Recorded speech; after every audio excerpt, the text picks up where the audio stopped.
Electronic configuration of elements. Elements का electronic configuration कैसे किया जाता है? You know that nucleus containing proton and neutron, outer shell में इलेक्ट्रॉन डिस्ट्रीब्यूट रहते हैं। तो यहाँ पर इलेक्ट्रॉन का डिस्ट्रीब्यूशन किस प्रकार हो रहा है, ये आप जानते हैं कि S P D F, इनमें मैक्सिमम इलेक्ट्रॉन S में 2 इलेक्ट्रॉन, P में 6 इलेक्ट्रॉन, D में 10 इलेक्ट्रॉन एंड F में 14 इलेक्ट्रॉन प्लेस्ड होते हैं।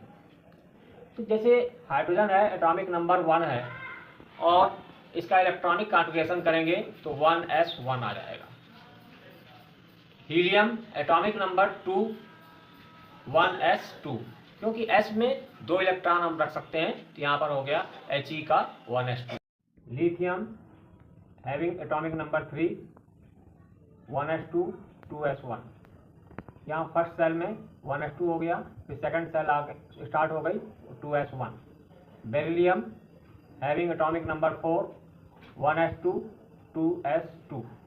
Boron atomic number 5 1s2 2s2 2p1।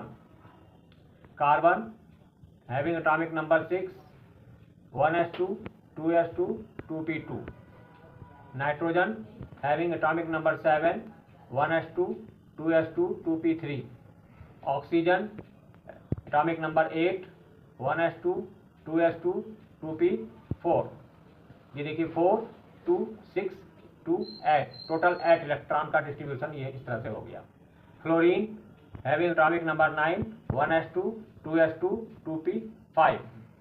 Neon having atomic number 10 1s2 2s2 2p6। Sodium atomic number 11 1s2 2s2 2p6 3s1। ये 2s2 2p6 3s1। Outer shell में यहाँ पर तीसरा cell चालू हो गया। पहले सेल में 2 इलेक्ट्रॉन, दूसरे सेल में 8 इलेक्ट्रॉन और तीसरे सेल में 1 electron. Magnesium having atomic number 12 1s2 2s2 2p6 3s2। Aluminium atomic number 13 1s2 2s2 2p6 3s2 3p1। Calcium, इसी तरह से आप आगे भी एलिमेंट कर सकते हैं। अब हम आगे कैल्शियम का ले रहे हैं। Calcium atomic number 20 1s2 2s2 2p6 3s2 3p6 4s2। यहाँ पर पहले सेल में 2 इलेक्ट्रॉन, दूसरे सेल में 8 इलेक्ट्रॉन, तीसरे सेल में 8 इलेक्ट्रॉन और फोर्थ सेल में 2 electron. Titanium having atomic number 22 1s2 2s2 2p6 3s2 3p6 4s2 3d2। इस तरह से इलेक्ट्रॉन का डिस्ट्रीब्यूशन करते हैं।